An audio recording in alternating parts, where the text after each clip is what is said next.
seguridad ya no es un tema que tiene que ver y vinculado con el proceso de pacificación o como le llaman, con el proceso de intervención. Hoy en día el proceso, la seguridad es una necesidad para que el país pueda tener una altura estratégica en el concierto de las naciones latinoamericanas. Nosotros vamos probablemente a ganar el tema contencioso de la Haya, pero queda acreditado en el mundo que si no tienes poder, no puedes tener nada. El concepto más claro: Nicaragua le ha ganado un contencioso administrativo a Estados Unidos para que le pague $10.000 millones. En la Haya le ha ganado. ¿Le pagó? No le va a pagar. Porque el poder es el instrumento que garantiza que los países tengan cierto respeto en el concierto, en este caso latinoamericano.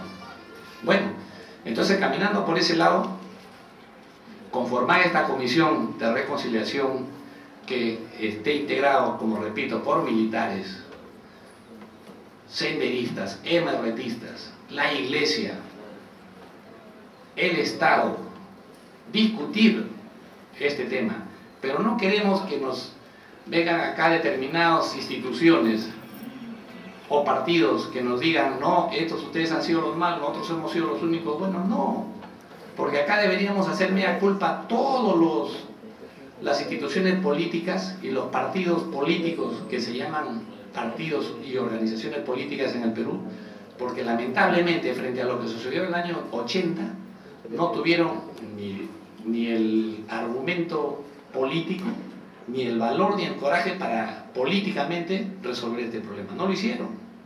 Entonces hay una hipocresía en todos esos cuadros que hoy en día están, digamos, nuevamente en la arena política.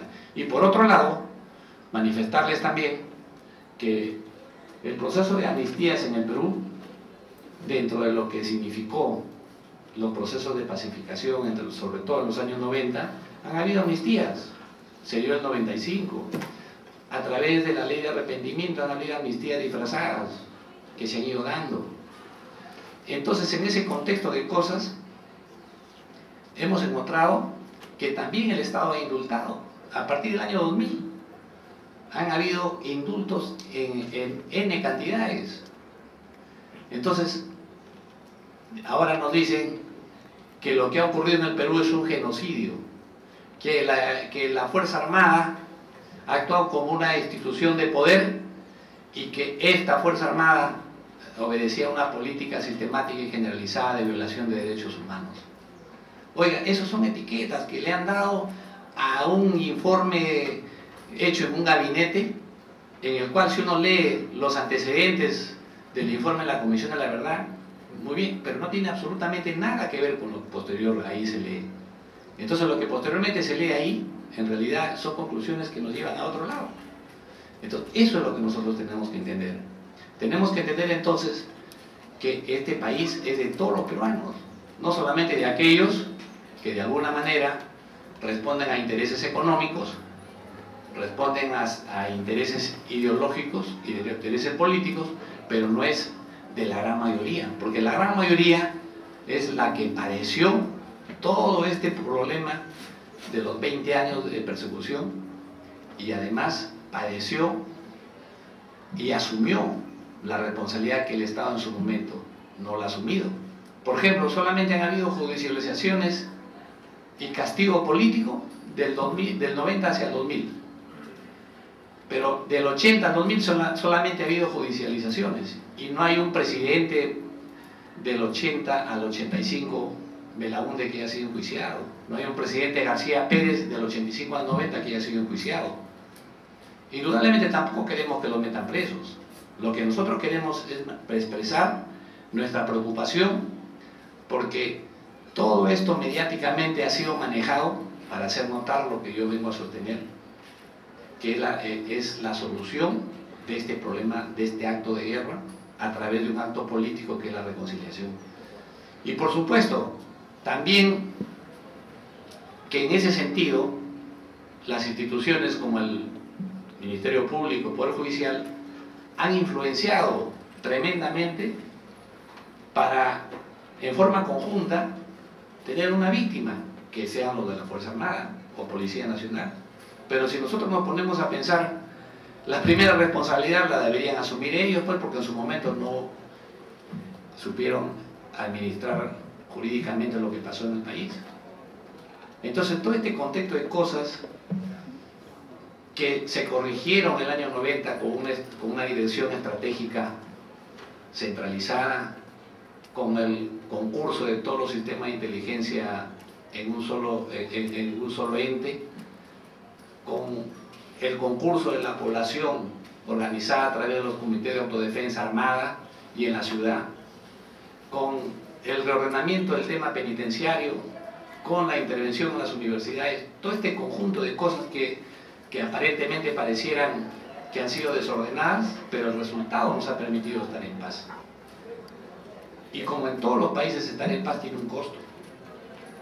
Ese costo, ¿quién lo asume? Lo asume el Estado. No lo asume el señor Valdivieso, el señor Barrantes, el señor Crespo, no, lo asume el Estado. Y el Estado tiene que ejercer todos los mecanismos posibles para brindarle a su sociedad el conocimiento de lo que ha pasado y asumir su responsabilidad. Reconocer. Y el reconocimiento es importante. Ese concurso de recomendaciones que se tienen que dar tienen que llevar implícito un sistema de reparaciones. Es obvio, el Estado tiene que reparar lo que ha dañado. Reconstruir el tejido social es importante. El tejido social está dañado, está lesionado, por eso que aquí sostenemos que este incremento de la violencia deviene de varios factores. Uno de ellos es el shock postraumático que la nación tiene en sí, sobre todo en los sectores marginales. Y el otro, obviamente, es el incremento durante los 10 últimos años de una política narcoeconomía. Entonces, esa política manejada con una consecuencia con el manejo del narcotráfico ha permitido que el país haya crecido en sus estándares de violencia. Y por supuesto, aunado a los 20 años que hemos vivido, entonces tenemos un gran problema. Y este proceso tiende a reconocer de que los que hemos vivido hace 20 años no vuelva a traer estándares de violencia. Hace poco veíamos en la televisión, por ejemplo, que en una camioneta tipo combi bajaban 38 cadáveres en un estado de México. México en 4 años ya tiene como 15.000 muertos, producto de esta pelea entre carteles de la mafia que han narcotizado la política mexicana. Eso trae consecuencias de todo orden. Por eso, en todo este tema de cosas, nuestra preocupación apunta a prevenir. Acá nosotros, que yo sepa, hasta hoy no hemos escuchado una política de Estado, por ejemplo, preventiva en el tema de drogas. No hemos escuchado absolutamente nada, en donde se tenga que hacer un trabajo en las escuelas, porque hoy en día tenemos un mayor consumo a partir de los 13 años en las escuelas, y lo que es peor, en las escuelas marginales, y lo que es peor, el residuo de lo que queda de la droga que se exporta, porque exportamos como cerca de 320, 330 toneladas de clorhidrato de cocaína, uno dice 300, pero en mi percepción pueden ser más de 300. Esa droga que se exporta genera acá residuos y esos son los que se consumen en los colegios. Y entonces nuestra necesidad de reconciliación conlleva pues a una solución política. Y ahí estudiamos todos los procesos de solución política, desde la amnistía, el indulto y reparación a las comunidades. Diseñar políticas educativas para cimentar en los jóvenes que a veces no conocen otro mundo más que el que se les cuenta en su entorno. Y por supuesto todos estos procesos, como en más de una oportunidad hemos sostenido, deben pasar pues por una renuncia a la lucha armada, eso siempre lo hemos dicho, porque quizás lo que asusta y los que, de acuerdo a las percepciones que hemos obtenido de diferentes grupos políticos que hemos conversado, los que le asusta a los grupos políticos y a la sociedad entera y dimensionada por los medios de comunicación es el hecho de que no se anuncie una renuncia a la lucha armada. Yo creo que las condiciones, queda claro que las condiciones que generaron ese proceso histórico ya son distintas a la fecha.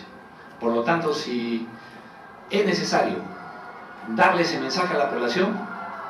Yo acá envío el mensaje para todavía aquellos que están en la lucha armada de pongan las armas y iniciamos un proceso, por supuesto, un proceso donde se respete la dignidad del vencido, porque una de las primeras cosas que yo puse también como ejemplo en otro espacio de discusión, la Segunda Guerra Mundial se inicia al finalizar la Primera Guerra Mundial, con el Tratado de Versalles impuesto de tal suerte que se le puso el pie en el cuello a Alemania y solamente se generó un sentimiento nacionalista que devino en la Segunda Guerra Mundial con 60 millones de ciudadanos muertos y con un costo altísimo.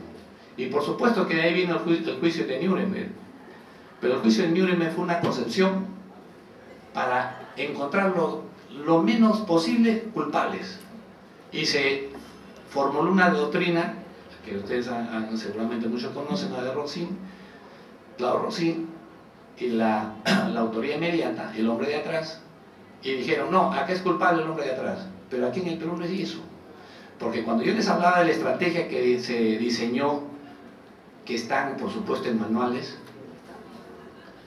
se precisa la actuación y el devenir de la Fuerza Armada. Y reconozco, yo personalmente reconozco, como muchos hemos reconocido, que han habido excesos en algunos lugares.